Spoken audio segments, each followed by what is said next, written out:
sila, wala rin ang mga tinitilian nating celebrity. Kaya ang mapagbigyan ang mga suntok sa buwan nilang pangarap na makita ang kanilang mga iniidolo, hindi namin matatanggihan. Labis daw ang ligaya ng isang tagahanga kung makaharap niya ang kanyang idolo. Batid naman ng mga celebrity na kung wala ang kanilang mga tagahanga, hindi rin sila sisikat ng todo-todo. Kaya pinagsisikapan nila na masuklian ang pagtangkilik ng kanilang mga taga-suporta. Gaya na lamang ng kapuso nating si Sunshine Dizon. Isang fan na minsang nakilala ang tumatak sa alaala ng artista. When I first met him, he was in high spirits and nakikita mo talaga yung sinseridad na tuwang-tuwa siyang nakita niya ako.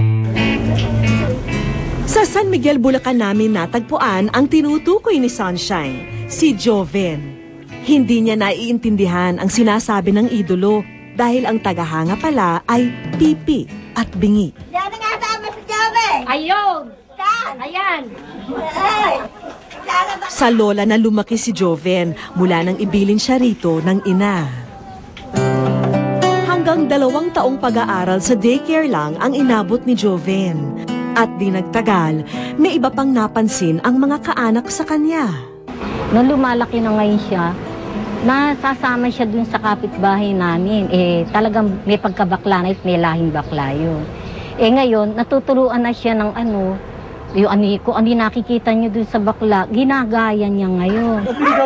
Nabuga mo ng tubig? Sa sariling pamamaraan, sinisikap ni Joven na maihayag ang sarili. At isa sa mga nakakaunawa sa kanya, ang kaibigang si Ali. Tulad ng iba pang fans, kolektor din si Joven ng mga litrato ng iniidolo. To the highest level nga raw ang pagkapanatiko niya. Masasabi mo talaga na fan dahil ultimong yung mga pananamit ko, pati yung mga nilalagay ko sa buhok, pati haircut, ginagaya niya yan. Isang sulat at regalo ang ipinaabot ni Joven na agad naman naming dinala at binigay sa kanyang idolo. Siya, may nagpapaabot ko rin siya. Wow! Oh no! Cool! Pero sa ka-emote ang lola ko. Thank you so much, Joven. Nakaka-touch naman ito. At salamat sa iyong pastilya. Salamat dito. Nakakatuwa naman yung sinabi niya na simula pa doon ng bata siya, nagiging inspirasyon ako sa buhay mo. Ayan. Salamat. At sana talaga magkita na tayo ulit ng personal. Excited na ako. Habang nag-aagahan, kasalo rin nila ang programa kung saan guest host si Sunshine.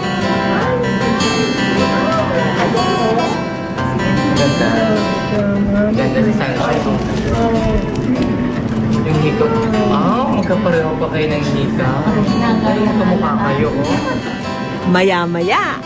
Naabangan niyo po sana ngayong Sabado ang wish ko lang dahil tutuparin ko po ang hiling ng isang kaibigan na kapusong pipit bingi. Si Joven Yumol po yan.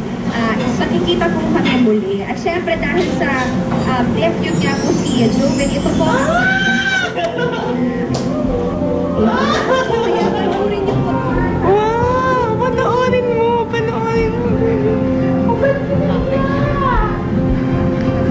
Hindi makapaniwala si Joven sa kanyang napanood.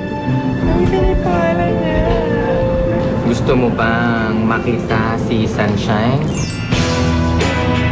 Kaya dumiretso na kami sa istasyon at nagtungo sa set ng unang hirit.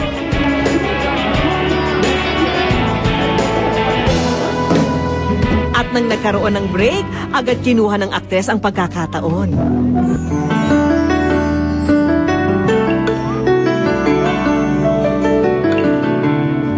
Ito na siguro ang pinakamasayang sandali para kay Joven.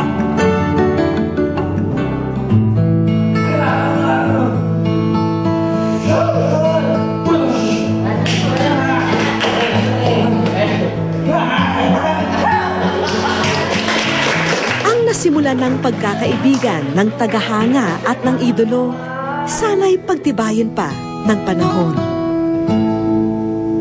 Wish ko lang Sa aming pagbabalik, Gusto mo ba ng